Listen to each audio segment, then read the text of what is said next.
guys can? Oh my gosh, so many reasons. If I had to pick my one favorite one, I think it's for us knowing what we're going to eat and having it readily available. I have a ton of allergies. I want the ingredients not to read like a chemist's laboratory. So I have to know what's in my food because of my allergies. So I do it because of my allergies and because I want good food. That's smart. Good food. It's also really empowering. It is. Like, I love seeing all of our hard work on the shelves. I love that I'm here in Ohio. My children are 13 hours away. I'm not worrying about what they're eating. No. They're just pulling stuff They're off the getting shelves. a home-cooked meal no matter what. And it's the freshest possible food. I mean, like, I know that it's good quality food. Yeah. You know, I can't say that from that jar that was from the can from the store. It's traveled the world more than I have. Okay, so tell us a little bit about the history, your guys' personal history with canning. Like, how many generations have you been doing this, that kind of thing? Yours is longer than mine. I think you want to start? I want to start. My great grandmother taught my grandmother how to cook and can and preserve food, and my grandmother taught my mother and me. And then I canned in the kitchen. It was all hands on deck. So I was canning with my grandmother, I was canning with my aunts, I was canning with my mother, and then it became my dad was the food prep guy, and my mom and I were canning. And I've been canning since I was 5 years old. Was it always with All American? No, From the beginning, I was Presto. My family had Presto, and that's what we used. And then Sarah introduced me to All American. We came here together to the Food Summit, and I got to take home an All American canner, and I've been All American ever since. I love it. I did, Becca, her grandmother had an All American. I have canned with hers before that, but just the level of comfort. Once I came here and I used it, I love it. I love never having to buy another rubber seal. I have a Presto as well, but the All American seems like it's way better without the seals. You don't have to worry about all that extra stuff. Yeah. What about you, Sarah? Actually, I think our history goes back about the same. I thought yours was a little longer than mine. So I call myself a third generation canner, but we actually have canning recipes back to 1887. So that puts Do you me actually have those recipes? I That's actually amazing. put them in the book. We have a There book we out. go. I love it. There we So go. The last chapter of the book actually has my family heritage canning recipes in it. So ours goes back about the same, I'd say about 5 generations. And so it was a lifestyle that I grew up in. My grandmothers that I remember, my mother, and then me. And my first canning experience that I can recall was 8 years old. And I only remember that one because I burnt myself. So I don't know if I was canning before that, but I've been canning almost 40 years now. And I also did not start off on an All-American. My family is a family of water bath canners, so what we call Amish canning. And it wasn't until I got into pressure canning myself, and then I introduced that to my mother, and then my mother was like, oh, well, this is cool. This is so much easier and so much faster. less time. That's It takes nice. less time. I want to do this. So it was very interesting to be able to teach my mother something about canning after she had passed that knowledge to me, as a child. So it is a generational knowledge, and it is something that we work really hard to make sure we share with everybody so they can learn how to do this. You said something yesterday, and then you were gone when I was talking about it. You talked about taking notes, having a canning journal. Yeah. Well, my canning journal is my mother's. Well, okay, technically it's my aunt's 1970 Ball Blue book, and there's notes in there. Yeah. They shared that book back and forth, so it passed back and forth between both houses quite a bit until it wound up with my mother and then with me. And it has these notes. On June 10th, 1972, they canned this tomato chutney. Nobody liked it but my dad Herb. Don't make it again. Poor Herb, he never got it again, but nobody else in the family liked the tomato chutney, and so we didn't make it again. That's kind of my funny. dad ate it I like until that. it was gone. Yeah. But there's these little notes in here Yeah. about these things, about how to, add more salt. That is a take really some cool out. family history And that so you have there. It's in both my mom and my aunt's handwriting, and they both passed away. So that is such a precious thing to me. Same. We have my mother still has the original note card. It came from like a hotel notepad, and my great grandmother Maddie had given this recipe, and my grandmother transcribed it over the telephone before she passed. And so we still have that notepad. I put that recipe in the book, but my mother and I had to work to transcribe it because things were done so much differently, and because measurements were different. The terminology used was so very different, and so it's fun to watch these recipes come to life again in a newer, more technological way. Yeah. Well, I just did that for Becca's aunt. Becca's aunt wanted pickled peaches.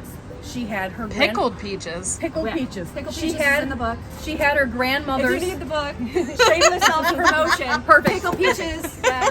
So she had the recipe. She has a recipe book that was one of those spiral wound ones that were to do. It was for the Historical Society. Yeah, those Yeah. big ones Yeah, they those gave out at the state 1960s fairs. ones, yes. And so the recipe was in there. Here's the recipe as I was given: a peck of peaches, Right. cinnamon sticks, cloves, vinegar. Right. So you have Okay. to transcribe So then those. how? That's how kind do of you know like how pickled much to watermelon do? rinds. Like, Yes, Yes. very much like it. And Those so are then really how do good, you by know the way. how much amounts? Well, Yeah. like you give somebody a recipe like that, and I kind of did that yesterday with my spiced cider. They're like, what's the recipe? And I'm like, a piece of cinnamon stick in your cider. That's the Nice. recipe. You know, but so it's like that kind of thing. So I had to sit down and figure out the amounts for those pickled peaches. I did get an A+. I got from the aunt. It was exactly, it tasted just like the way she remembered her grandmother making them. So I did well, but you have to Pickled really, peaches. you know, My grandmother did pickled peaches. We didn't have a recipe either. My mother helped me with a lot of those. But the pickled peach memory that I have is that my grandmother would always leave the pit in one side of the pickled peach. And people today will lose their mind, like, oh my gosh, it's cyanide and this, that. Well, you're not eating the peach. Okay, well- but the benefit of the peach pit itself is like a very intense flavor. And when my brother and I were little and we'd open the pickled peaches, we would actually fight over who got the peach pit. Because Yeah. we would run around the yard sucking on that peach pit because the flavor was so good. We don't eat it, but you Yeah. can suck on it. But And that you was would the have thing to was eat to like put- 100 of them to get You would have cyanide to like poison. grind them out. Yeah, eat the actual seed actually- inside the core. Okay, I have found the technical answer because people have done it. You'd actually have to eat a bushel of peach pits to get enough Same cyanide thing to with feel the apple effects. seeds. Yeah. You know, it's not. So I have one last question. Sure. How important is it for you guys to go from garden to canning versus grocery store to canning? Because with everything that's going on in the world and everything that they're spraying on our foods, Yeah. Cucumbers, if you want to make what is pickles. your information? Like, what do you suggest as far as that concern, and how important is it for you to pull from your garden? Do you want to go first? Yeah, cucumbers are the number one thing. They wax them to make them look pretty in the store. Then you can't pickle them because unless you try to, and it's almost impossible to get that wax off yet to pickle them. Yeah. Because the wax is on there, well then the pickle doesn't soak through into the cucumber and they spoil. So they're useless to buy from the grocery store. You have to get them from the farm straight up. They're not going to be as good unless you can find some that are, not waxed. Yeah. And, for me personally, it's always been a goal of ours to just know as much about our food as possible, where it came from, how it was grown, how the animals were treated.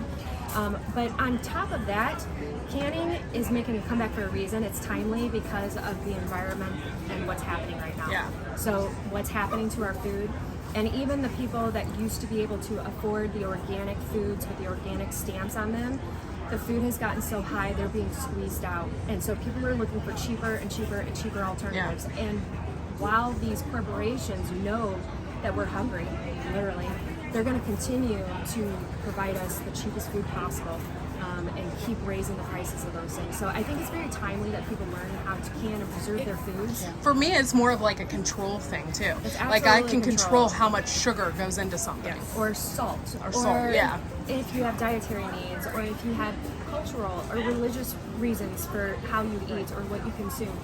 There's so many benefits for so many people, it's really hard to say, well, this is the reason why you should can. Because everybody can use it in the way that benefits them the best. But it's also economical in some respects. I In can many go respects. buy mushrooms from the grocery store because I don't grow them, and I can buy a container for like $4, and I can 4 jars of mushrooms. Just enough to put over a steak. Well, Yummy. or to put on a pizza. But if I yeah. go to the store and I buy a jar of mushrooms, a pint, and it's less than a pint, and I'm making 4 pints, it's $3 for that 1 pint. So I'm tripling my money by doing it myself. Yeah. And so there are ways where it's very economical, like when the peaches fall off the truck. You talked about that. Yeah, you know. exactly. You know, there are times when it's very economical to can, and so you can a lot and you can your abundance. But to touch on the other thing she said, a lot of the food that we are growing in mass farms is growing on dead soil, and dead soil is less nutritious food. Yeah. And so we're eating the same foods, but we're Thank not you for getting saying the that. nutrition. Because We're yeah, not that's what getting my the channel, nutrition. like our channel is all Yes. about, is the soil. Yeah. And if you're not getting that nutritional value from the soil, you're not helping your gut bacteria, all of that stuff. If you so, kill yeah. the microbes in your soil, you're eating dead food that has very little nutrition in it.